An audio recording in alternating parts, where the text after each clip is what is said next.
You know, it really boils my blood, ruffles my feathers.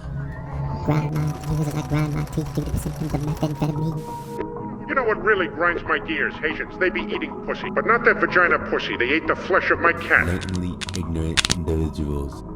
That's what heats the agua in my crock pot. Ignorant individuals who not only speak on what they do not know, but speak so objectively on subjects they have rarely truly experienced. If you haven't reached the in-depthness of the topic that you speak ignorantly on, then it's like speaking on the ills and flaws of swimming in beach water while you stay on the shore building your sand echo chamber that reverberates your ignorant opinion, whilst never experiencing swimming in the waters of the beach because you only took 2 steps into the water to begin with. Who I speak of course, there's a vast number of ignorant people, more so I'd say statistically, non-technically, than open-minded people. I speak on this. I don't know who needs to hear this, but the I gym is disagree. not therapy. Let's start here. Gym is therapy. Why? Let me elaborate.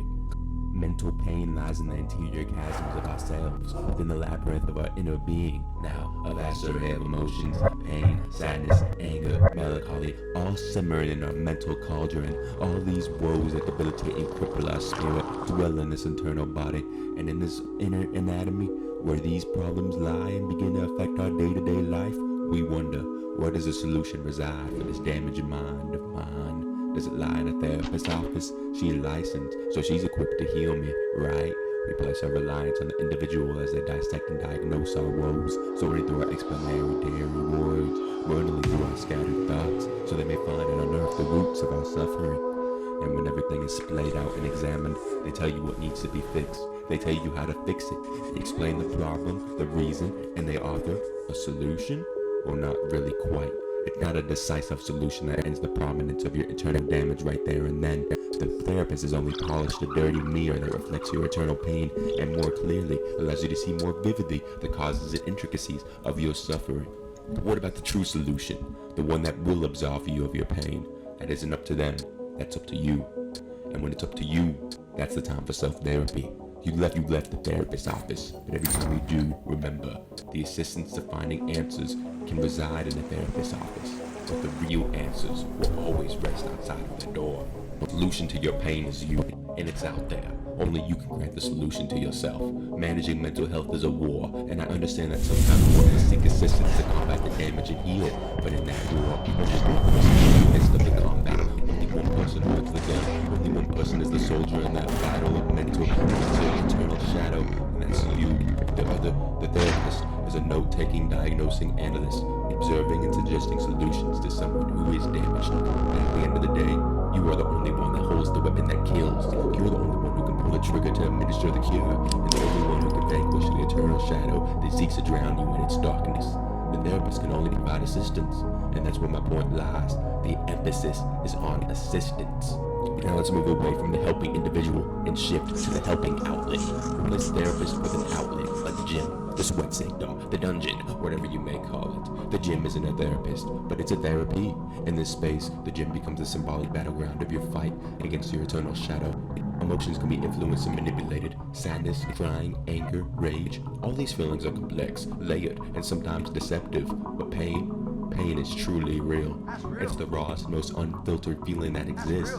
When you realize that pain isn't something to fear, but something to embrace, you then begin to embark on the path to mending the eternal of yourself. Because in the end, what is the opposite of pain? Comfort. Now let me present a stark contrast with the gym. Comfort, the bed. Here you are, lying in silence, alone with your eternal self. In that stillness, you're left feeling helpless, seeking gratification and fleeting stimulation to avoid confronting your internal struggles, subconsciously afraid to feel them. Our brain has a safe zone, a place where it wants to instinctively keep us protected, which leads us to the comfort zone. But protect us from what exactly? Well, it definitely doesn't grant protection from ourselves, that's for sure.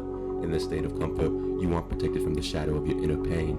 In fact, the longer you remain there, the more that pain festers and spreads, like an infection taking hold. Gradually, it seeps into every part of your being, until you begin to embody the very damage you've been trying to escape from. There on the other side of this contrast stands the gym. There, thoughts come to a halt, and the focus shifts to embracing pure feeling, the feelings of pain. In the gym, pain is elevated, placed on a pedestal, and all the other feelings, rage, anger, sadness, heartbreak, become tombstones as they are killed in the presence of pain. space. Only the steel, the muscle, the paddle, and the pain are real, anchoring you fully in the present moment, anchoring you outside of yourself, where no eternal pain lies. When done right with the right intensity, pain in the gym grounds you firmly in the present moment. It's like how a medical cannabis user might smoke to feel the waves of gratification and dopamine, smoking small hits of ecstasy as their enjoyment blurs out the worries of their life. A temporary and delusional sense of presence born from artificial enjoyment. The gym, in contrast, holds no illusions. Pain is the realest feeling there is. If people can claim that weed is therapy, then by all means, damn straight, the gym can be considered therapy too, I say. Now, I'm not clinically depressed, so forgive me if it sounds like I'm speaking out of my element here, but depression is like a blindfold, something that keeps us blinded to the light of the outside world in the present moment and more deeply embedded in the darkest depths of ourselves. It manipulates a person to think, I do not exist on the outside, for the pain I unwillingly feel is too prominent on the eternal of this inside. So eternal pain, those emotions, are put on a pedestal, and everything else besides that eternal plane is blurred out, unseen. That's why you'll see individuals whose eternal pain is so prominent on that pedestal remain in bed and not move an inch. They're just embedded in it, buried in that inner pain as it blurs out everything else and magnifies the worst of themselves. They wallow in it with no development, just detriment, drowning in its quicksand. So what solution could there be? What could pull you out of this chasm of darkness and bring you to the light of the present moment? What solution could dispel the darkness within, allowing your mind to be cleansed in clarity and purity? What solution could cleanse the dirty depths of your internal self? Well, folks, the gym is where it all begins. It's where physical pain resides. The pain of the outside world, the pain you willingly undergo, casts a rope down into your eternal chasm and lifts you into the presence of light in the present. Your awareness is anchored, completely engaged in each physical action and movement. With each curl, squat, pull down, and more, there's real physical pain that dispels the manipulated pains that reside in your insides. Awareness is consciousness. Consciousness is what we are aware of. As living beings, we possess the ability to be aware of all things, aware of both the exterior world and our interior soul. We can be aware of thoughts and feelings, such as a depressed individual casting constant awareness on the worst aspects of themselves. But when participating in the gym or any physical activity, the awareness of that inner self halts and becomes anchored in the presence of pain in the present moment. Now, why does everything blur in physical pain? It's because in moments of intense engagement, we are fully immersed in something responsive, something that challenges us and invokes a level of engagement. Whether it's an artist as the strokes of his paintbrush induce him in a hypnosis, or a gym goer lifting a weight that provides resistance, both are in a state where the physical act demands their entire presence. In these moments, one is not allowed the space to entertain looping depressive thoughts of defeat or nihilism or whatever may be crippling one's emotional state. The mind is too occupied, too engaged in fighting against something outside of oneself, something tangible and present. Every reserve of your being is dedicated and devoted to confronting the physical resistance before you, leaving no room for the shadow of negative internal thoughts to take hold. It's as if by engaging in physical resistance, you're momentarily freed from the mental burden. Your focus is shifted entirely to the task at hand, giving the mind a break from the eternal battles. Let me bring up examples of how beneficial physical pain and activity can contribute to the benefit of one's mental health. I'm gonna have you meet a person. Meet Sean Strickland, a former UFC champion, a successful fighter, and a man birthed from the origins of an abusive household. Sean was dealt a jagged set of cards that left him with some deep eternal scars. By age 16, he was at a dead end in his life, convinced his only options were prison or death. It all seemed bleak for Strickland until he found mixed martial arts. MMA became his saving grace, a place where he could develop an identity, find acceptance, and more. He used to be a racist individual, filled with resentment and malice, traits instilled to him by his upbringing, but that would change as pain became the common ground that connected him to people of all different backgrounds. Because I tell you, when you're in an MMA gym and the coach pushes you through an intense circuit of pain that makes your knees shake and your sweat sting, something changes. After that grueling circuit, you sit with 10 of your peers, all of whom went through the same challenge. In that moment, you form a connection, a synergy, where whatever ideals of difference you had, based purely on abstract conceptions, are shattered by the reality of what you all share, pain. And in that pain you realize we're all just humans, simply fighting to live and living to fight. Remember for the Israel Adesanya fight, he was about a 700 plus underdog, something crazy in those odds, completely in doubt to win. No hope, the whole fight week, it was seemingly like he carried this nonchalant, careless exterior of personality, like he himself knew he was there to lose, and he was just soaking up the moment, and I thought so too, until I heard something, an interview, words. First time I sparred, I got the shit kicked out of me. I was like 14, When 15 one's years old. It was the first moment in my life that I've ever felt happiness. Like, that was like, man, about that, it makes my eyes water. Like, I can cry just thinking about it. Why is that? Is it like you're feeling alive for the first time? You're feeling No, something? No, I like, you don't understand what it's like to live in such like misery, like where you're just like, you walk through the world just wanting to kill another human being just because it'll make you feel better. And that split moment after I got done sparring, it was the first moment in my life where I realized, like, wait, no, like, you're not a racist, violent human being. Like, you're just fucking angry, And one's life becomes so damaged, and all they've known is hurt in turbulent waters that they've sailed. They become lost at sea. But who would have thought that the most turbulent waters, the ones that seem the most overwhelming, are actually the most beneficial to those who are willing to face them? And suddenly, their minds find ease as they sail, not away from the storm, but directly into the very heart of it, willingly, in the midst of the chaotic storm. One's internal pains sink and drown, overshadowed by the body's primal need for survival. The mind, focused entirely on the outside fight, is not given dead space to dwell on its own internal damage, for it's too occupied in the act of fighting, an act that makes you feel alive, away from the dead space. Sean embodied fighting because it was a way out of his internal chaos. He no longer had to grapple with the realm of his own thoughts and damaged feelings. Instead, he found solace in the external world of physical sensations, where the present moment was dictated by action and awareness, not by the weight of his internal turmoil. In the gym, in the fight, he could silence the internal noise and let the physical act of survival lead him forward and away from his internal shadow. I would like to bring up a case point. The gym is therapy in the sense that there is a pause, a way to be present, a blurring of all internal damage surrounding you. But like a therapist's office, you have to leave eventually. Once you leave the gym, you walk away with a moral boost, endorphins of congratulatory accomplishment and pride instilled, a hardening of character. But like a psychedelic, it all fades eventually, and you're just left with yourself and what you learned from your willingly underwent experience. Sean found grace and saving in physical activity, yes, for it was a pause to all his internal problems. But when outside of MMA, the pause is unpaused, and the eternal shadow is no longer occupied. It has the reins to be free and alive in the blank dead space, and it deals its damage. For if you do not examine your eternal anatomy and reach a conclusion on why your trauma is trauma and make no attempt to absolve it, then of course it will still be present. Yes, physical activity may put a pause on it for a moment, but it's still alive outside of that activity, I assure you. That's why I believe therapy is beneficial. Is it the objective solution to your eternal pain? No. We are too intricate and subjective as individuals to speak so objectively about one solution to their complex problems of inner anatomy. But objectively, could it assist in piecing together the puzzle of a solution? I believe so. Alternative aids to therapy can include meditation, yoga, journaling, shadow, or breath work. When on the side of the gym being therapy argument, it's usually gym bros saying, "Listen, I swear if you hit a new PR on that new bench press, it will surely offset the time your uncle raped you, bro. Trust." Well, gym bro, it's more nuanced than that. The gym, like therapy, only lasts a specific interval of the day. The rest is you. You can't just whey protein your way out of your eternal shadow. But therapy or meditation or some practice that allows you to eternally examine and solve the puzzle of yourself and your damage is necessary. You need an outlet, one that helps you put a pause on the surrounding shadow for a moment and lets you stay present. But you also need an internal examining activity. Just as the gym allows you to step outside of your inner psyche, it would be greatly beneficial to have something that lets you step deeper into it in contrast. As in, combining both the in and out in your life. If you do, it drastically increases the chances of taking complete victory of your eternal battle. Take the gym out and just have therapy, and outside of the door of therapy, you leave cracks and chances and dead space for the shadow to encroach on you. The same goes for the gym. And gym being therapy isn't the only case, because when you think about it, any physical activity that outputs your awareness from the inside to the out is mentally beneficial.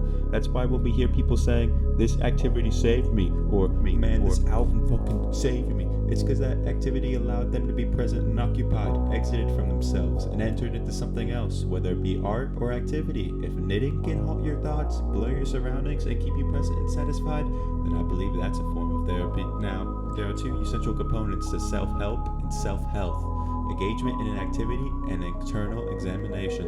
Take the case of Sean Strickland. You have to eternally examine yourself and your inner character to truly mend your struggles and woes. Going to the gym, at least in my experience, does not provide an internal examination or address the roots of my psychological problems.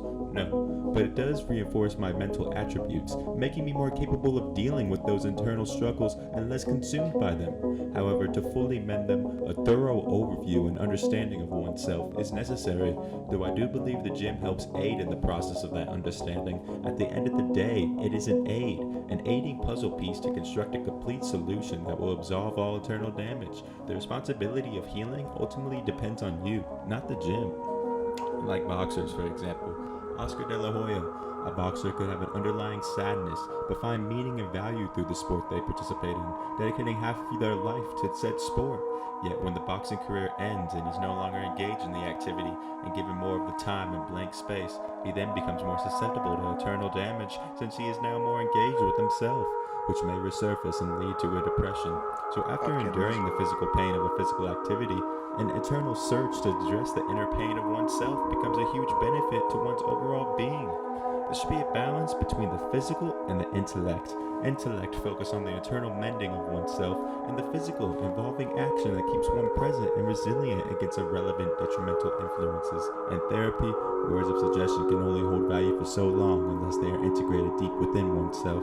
Otherwise, they gradually fade away in relevance to the individual. In physical activity, the pride it instills in the time it occupies can only sustain for a limited time before the eternal shadow, if still present, finds an opportune moment of emptiness, a time of disengagement from the present, to launch its mental attack on its possessor. But in physical activity, what is one component, one factor that greatly aids in the mental battle, and one that the gym itself primarily provides?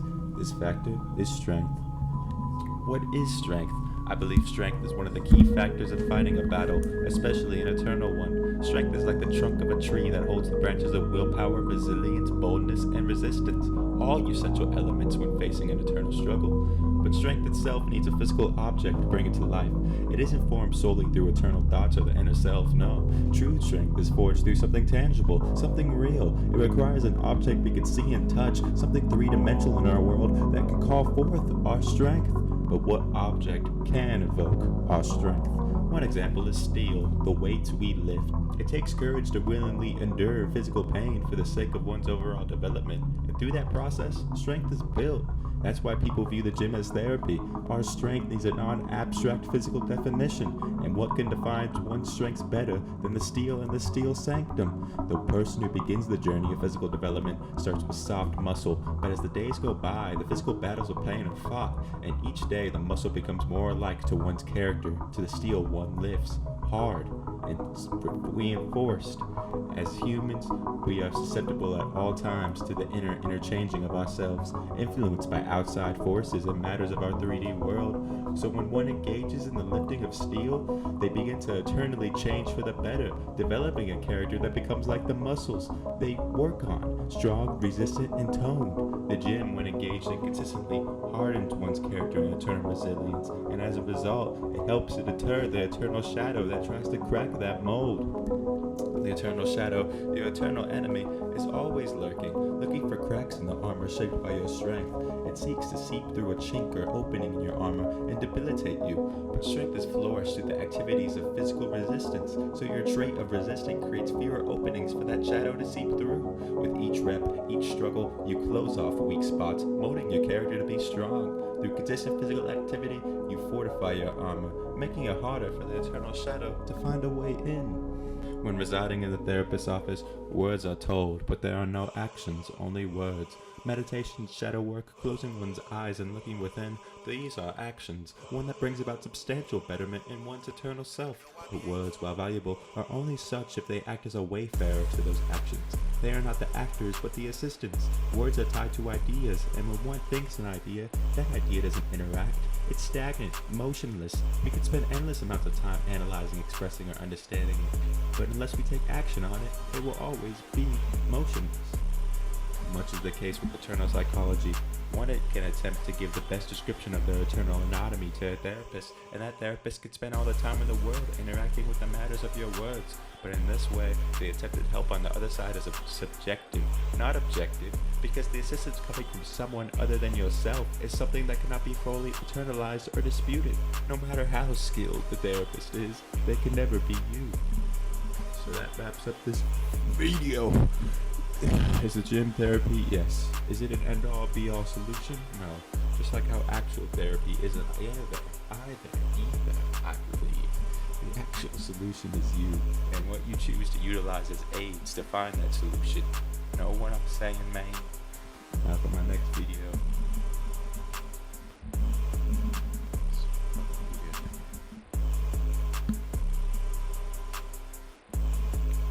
Lots of hours. Do I go again? Will there be a next?